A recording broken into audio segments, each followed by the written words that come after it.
서울의 오래된 아파트 단지, 벽 하나 사이로 서로의 숨결이 느껴질 만큼 가까운 곳에 겉으로는 평화로워 보이지만 속은 늘 불씨처럼 타오르는 3인 가족이 살고 있었습니다. 나 여사는 60대 중반의 시어머니로 아들의 결혼 이후부터 집안의 주도권을 잃은 듯한 박탈감을 안고 살고 있었습니다. 그녀의 눈에는 며느리 유리의 미소가 언제나 인위적이고 계산적으로 보였습니다. 그래서 그녀는 확신했습니다. 그 웃음 뒤에는 반드시 비수가 숨어 있을 거라고 말입니다. 어느 비 오는 날 아침, 나 여사는 작고 정교한 몰래카메라를 구매했습니다. 조리대 구석에 몰래 부착하기만 하면 거실부터 주방까지 며느리의 일거수일투족을 모두 확인할 수 있었습니다. 남편도, 아들도, 심지어 며느리조차도 그 사실을 전혀 눈치채지 못했습니다. 나 여사는 마치 드라마를 보듯 영상을 되감기하며 오늘 저녁엔 분명히 시어머니 흉을 볼 거야 라는 기대에 부풀어 있었습니다. 하지만 영상 속 유리는 욕 한마디 없이 묵묵히 요리를 하고 있었습니다. 그녀는 중얼거렸습니다. 어머님이 허리 아프시진 않을까? 생강죽이라도 끓여야겠다.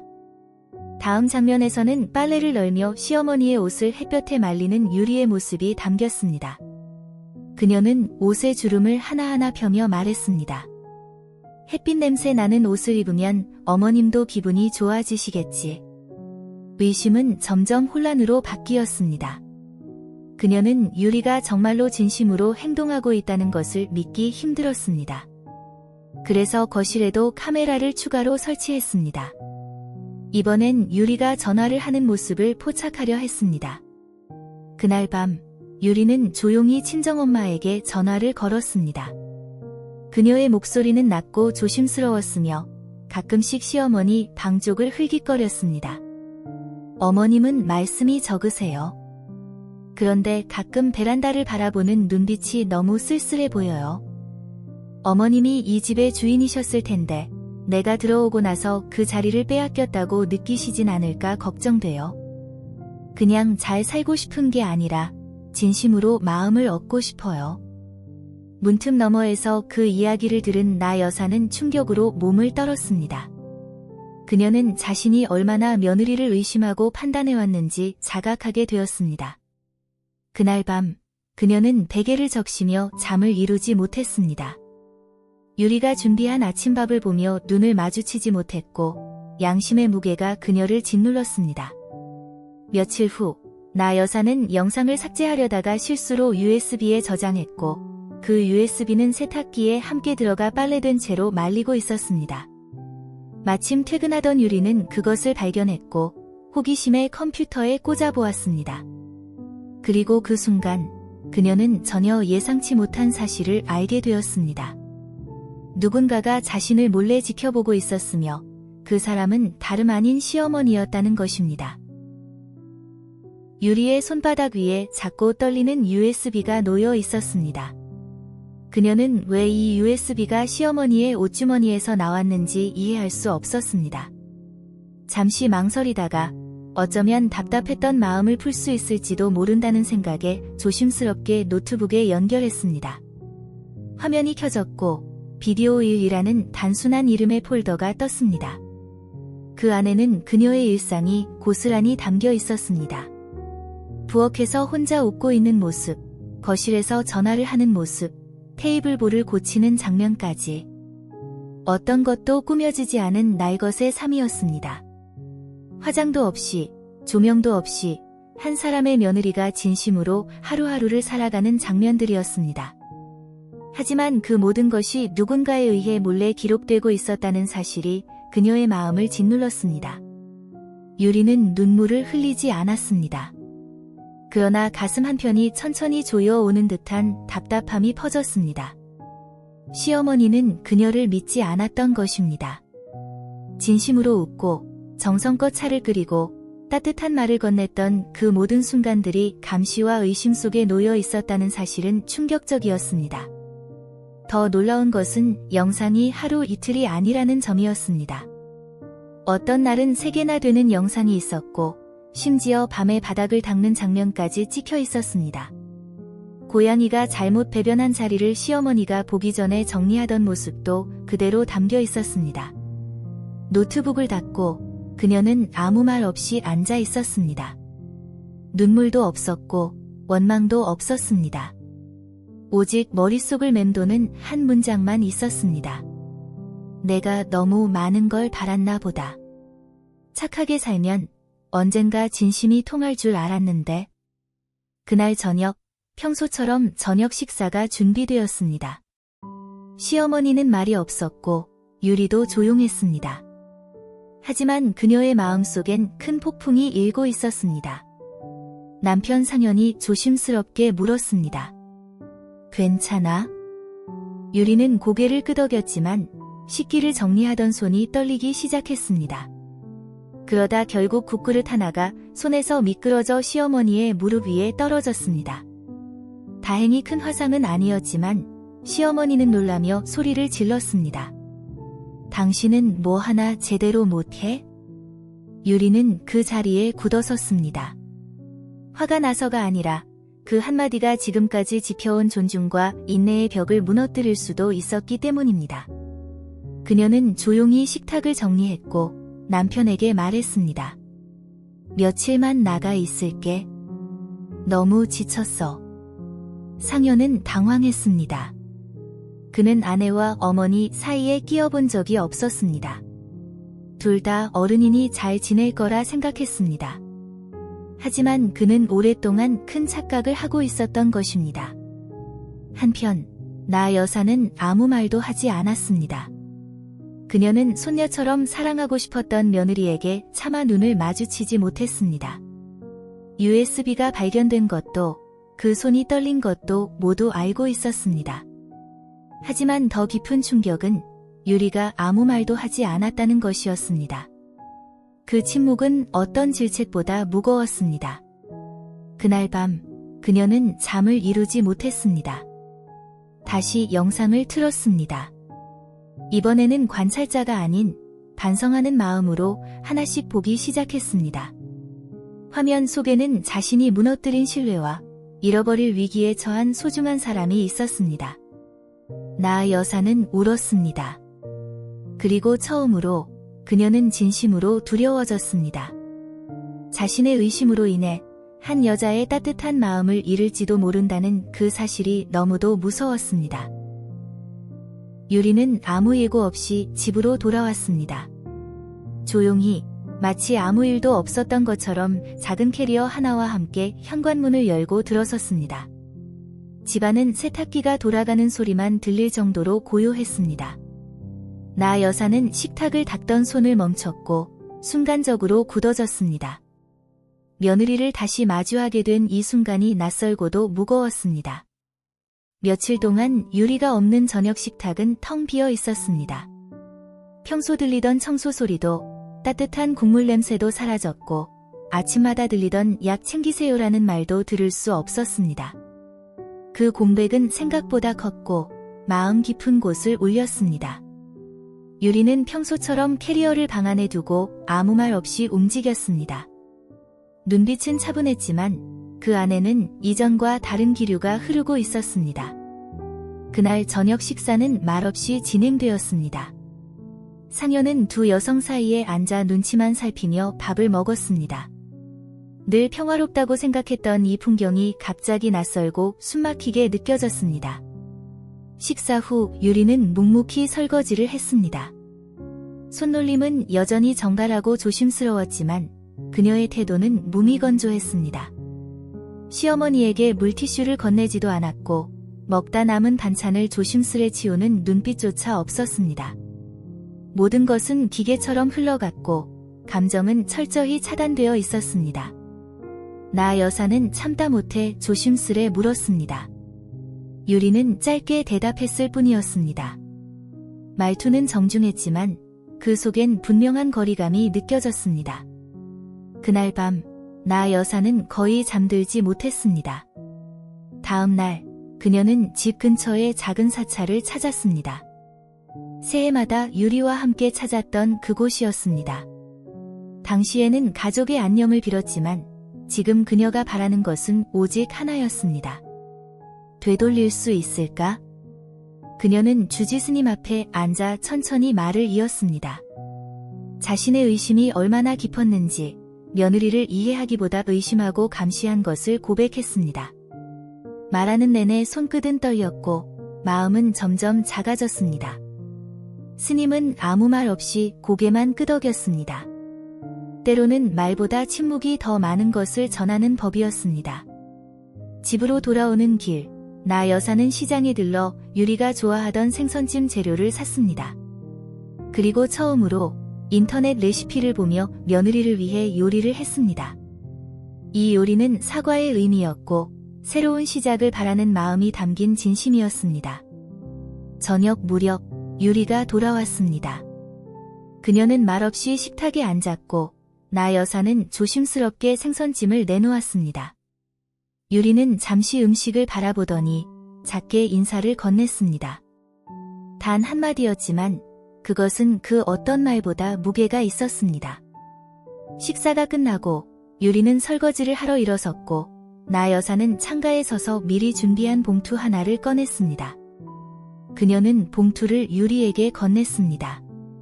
그 안에는 손편지 한 장과 USB 하나가 담겨 있었습니다. 편지에는 떨리는 손글씨로 이렇게 적혀 있었습니다. 영상 속 너를 보면서 알게 되었단다. 너는 늘 최선을 다했고 나는 그걸 보지 못했어. 내가 감시한 건 내 행동이 아니라 내 불안이었지. 혹시 내가 용서할 수 있다면 우리 새로 시작해보자. 며느리와 시어머니가 아니라 사람 대 사람으로. USB는 마지막 남은 원본이었습니다. 유리는 그 편지를 읽고 천천히 고개를 들었습니다. 그리고 처음으로 두 사람의 눈이 마주쳤습니다. 그 순간 어떤 말도 필요하지 않았습니다. 눈물도 사과도 변명도 없었습니다. 단지 서로를 마주본 두 여자의 눈빛만이 있었고 그 안에는 상처와 후회, 이해와 용서가 공존하고 있었습니다. 며칠 뒤 유리는 친정집을 찾았습니다. 어머니에게 모든 이야기를 털어놓자 어머니는 조용히 말했습니다. 사랑이 깊은 사람은 집착도 깊단다. 남편을 사랑한 여자들은 종종 그의 어머니와 경쟁하게 돼. 그게 필요해도 결국 이긴 사람은 이해한 쪽이야. 그날 밤 유리는 거울 앞에 앉았습니다. 단정하게 머리를 빗지도 않았고 화장도 하지 않았습니다. 그저 자기 마음을 들여다보기 위해 앉아 있었습니다. 그녀는 깨달았습니다. 용서는 있는 것이 아니라 이해한 뒤 더 이상 상처를 주지 않겠다는 다짐이라는 것을. 며칠 후 유리는 조용히 아침을 준비했습니다. 시어머니가 불면증이 심할 때마다 좋아했던 연잎죽이었습니다. 어릴 적 시어머니의 어머니가 끓여주셨다고 들은 기억이 났습니다. 그녀는 연잎죽을 담아 조용히 방에 들어가 테이블 위에 놓았습니다. 그리고 옆에 쪽지를 한 장 남겼습니다. 엄마도 누군가의 며느리였고 저도 누군가의 어린 딸이었어요. 우리가 서로 기대 역할을 내려놓는다면 더는 연기하지 않아도 되지 않을까요? 완벽한 며느리도 전형적인 시어머니도 아닌 그냥 사람으로서 서로를 이해하며 살아가요. 나 여사는 쪽지를 읽고 두 손으로 얼굴을 감쌌습니다. 그녀는 울었습니다. 후회나 죄책감 때문이 아니라 그 진심이 자신보다 먼저 그녀를 이해했다는 사실에 가슴이 벅차올랐습니다. 시어머니와 며느리 사이의 평온은 고작 나흘밖에 가지 않았습니다. 맑고 바람 좋은 금요일 아침, 나 여사는 베란다에서 먼지를 털기 위해 현관문을 열었습니다. 그런데 아래층 504호 앞에 서 있는 한 낯선 여인을 보게 되었습니다. 단정한 옷차림, 단아하게 묶은 머리, 그리고 낯설지 않은 눈빛. 순간 기억 속 한 얼굴이 떠올랐습니다. 설마 그 여자? 그녀 역시 나 여사를 알아본 듯 고개를 살짝 숙인 뒤 돌아서려 했습니다. 하지만 나 여사는 먼저 입을 열었습니다. 그 여인은 바로 지연, 10년 전 아들의 연인이자 나 여사가 이 여자야말로 며느리감이라며 총애했던 인물이었습니다. 갑작스러운 이별 이후 해외로 떠나 소식이 끊겼던 그녀가 지금 이 아파트에 나타난 것이었습니다. 그날 저녁, 유리는 퇴근 후 식탁 위에 놓인 봉투 하나를 발견했습니다. 이름도 주소도 없이 단 한 문장만 적혀 있었습니다. 이건 당신이 봐야 할 것 같아요. 봉투 안에는 오래된 사진들이 있었습니다. 상현과 지연이 해변에서 포옹하고 있는 모습, 오사카 여행 중 함께 찍은 셀카, 그리고 한복을 입은 지연이 나 여사와 손을 맞잡고 웃고 있는 사진까지. 어떤 설명도 없었습니다.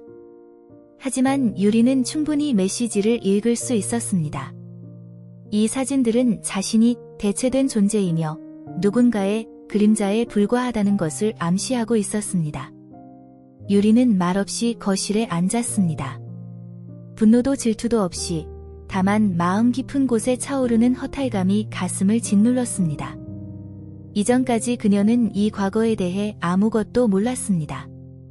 남편은 한마디도 하지 않았고 지연이 아래층에 살고 있다는 사실은 더더욱 상상조차 못했습니다. 그날 밤, 나 여사는 한숨도 자지 못했습니다. 지연의 등장과 사진의 존재가 그녀의 머릿속을 어지럽혔습니다. 그녀는 처음으로 묻기 시작했습니다. 지연이 왜 지금 나타났을까? 왜 하필 유리에게 사진을 보냈을까? 혹시 내가 또 며느리를 상처 입히고 있는 건 아닐까? 그녀는 몰래 거실로 나와 유리가 과일을 깎고 있는 모습을 지켜보았습니다. 은은한 조명 아래 며느리의 표정은 고요했지만 그 안에 감춰진 무언가는 그녀의 가슴을 철렁하게 만들었습니다. 그리고 그 순간 깨달았습니다.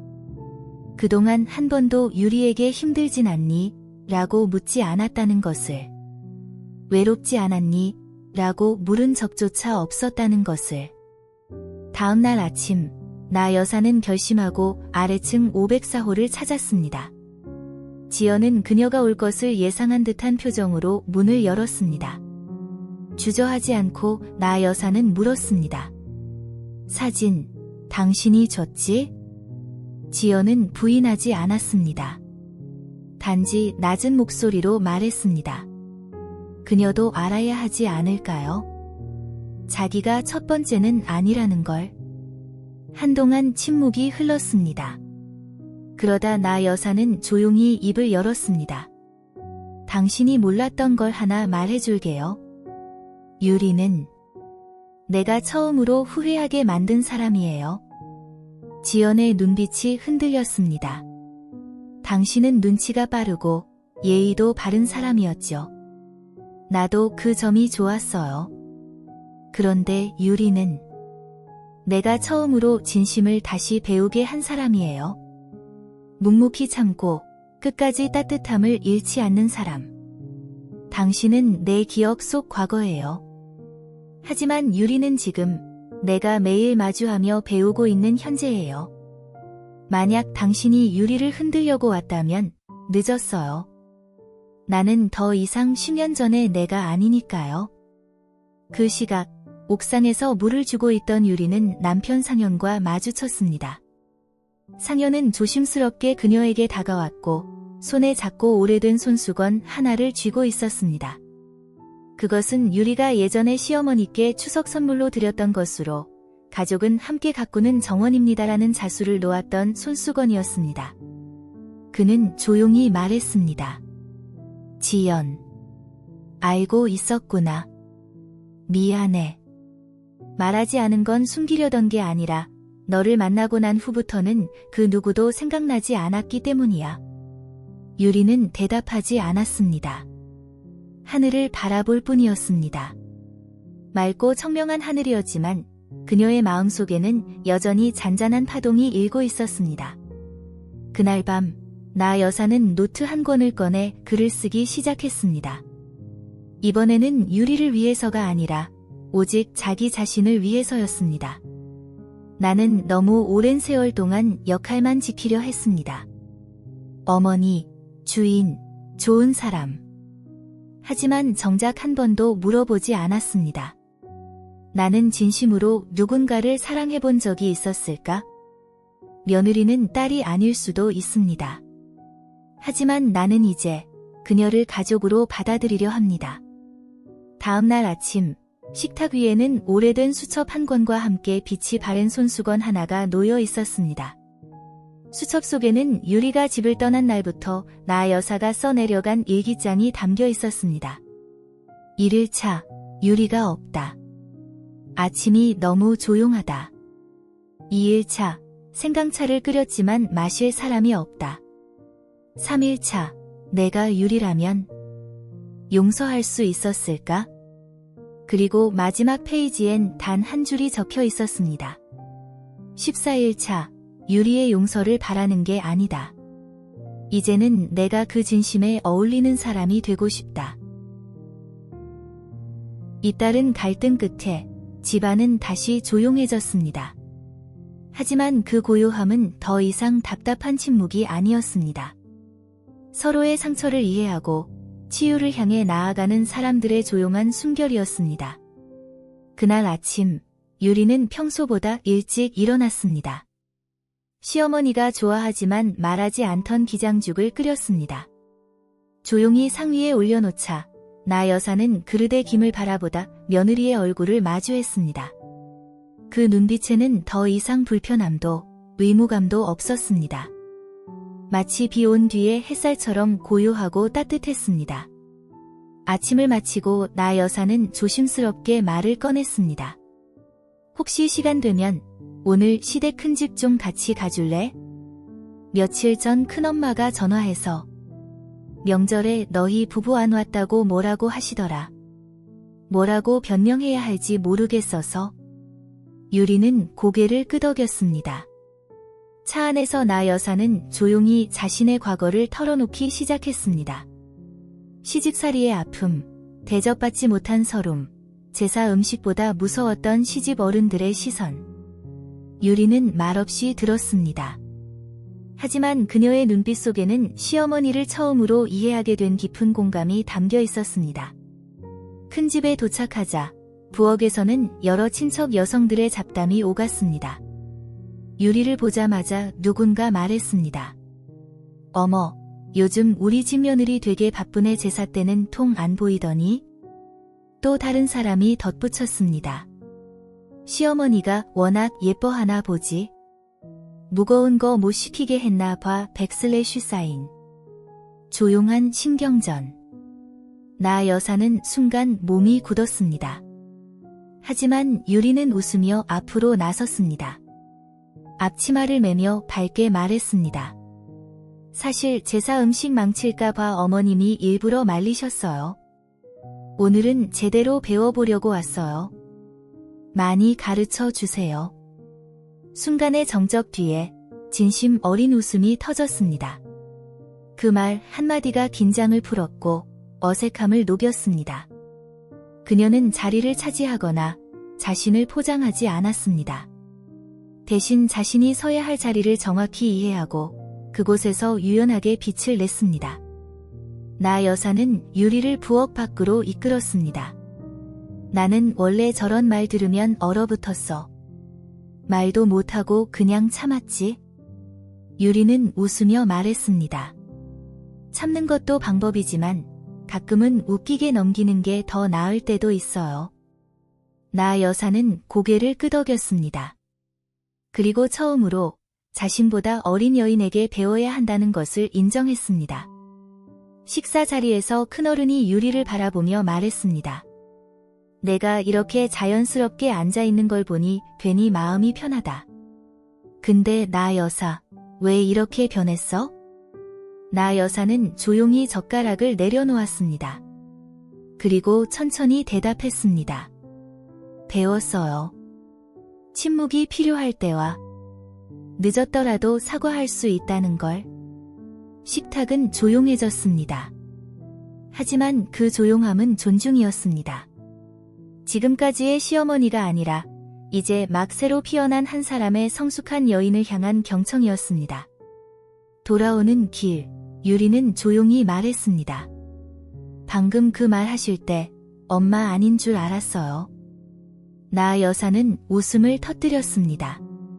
원래 엄마는 절에 들어갔고 지금 이 사람은 새로 명상 배우는 중이야. 두 사람은 함께 웃었습니다. 그 웃음 속에는 더 이상 역할이 없었습니다.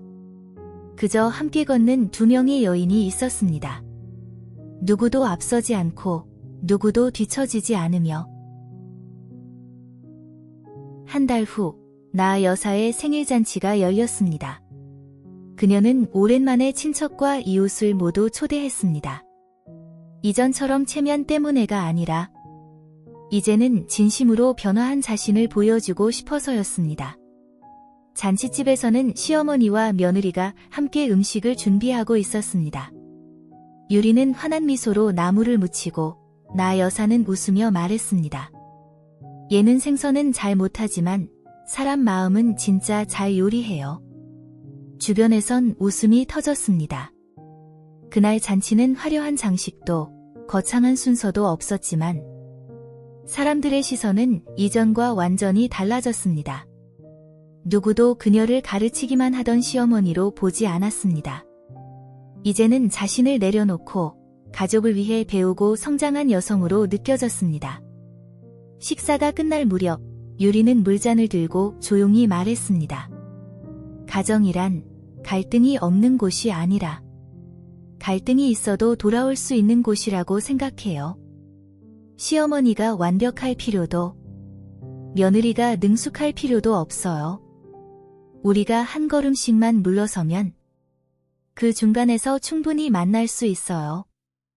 모두의 시선이 나 여사에게 향했습니다. 그녀는 조용히 눈물을 닦으며 고개를 끄덕였습니다. 말은 없었지만 마음은 이미 다 전해졌습니다. 그날 밤 두 사람은 마당 앞에 앉아 조용히 차를 마셨습니다. 핸드폰도 불도 없이 오직 달빛과 따뜻한 생강차만이 곁에 있었습니다. 유리는 찻잔을 내밀며 조용히 말했습니다. 저는 용서를 잘하지 못해요. 하지만 다시 시작하는 데는 익숙해요.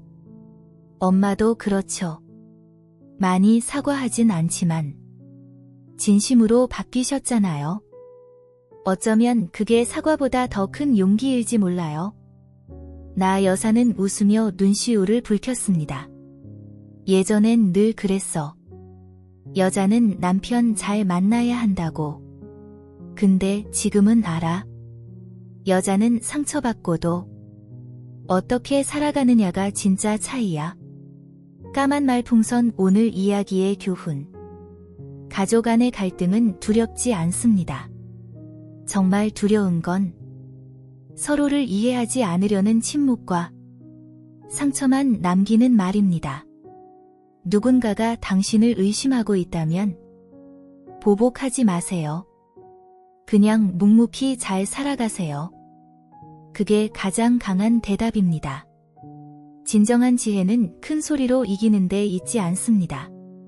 참아야 할 때는 참을 줄 알고 말해야 할 때는 말하며 평화를 지켜야 할 때는 조용히 물러날 줄 아는 사람. 그 사람이 진짜 강한 여성입니다. 헤드폰 지금 여러분은 참교육 드라마 채널과 함께하고 계십니다. 혹시 시어머니와 며느리 사이에서 지치셨나요? 혹은 누군가에게 오해받고 상처받은 적이 있으셨나요? 이곳은 그런 여러분을 위한 공간입니다. 유쾌하지만 감동 있고 가볍지만 진심을 담은 이야기들. 구독하고 함께 걸어가요. 여성은 혼자가 아닙니다. 이야기를 통해 우리는 연결되어 있으니까요.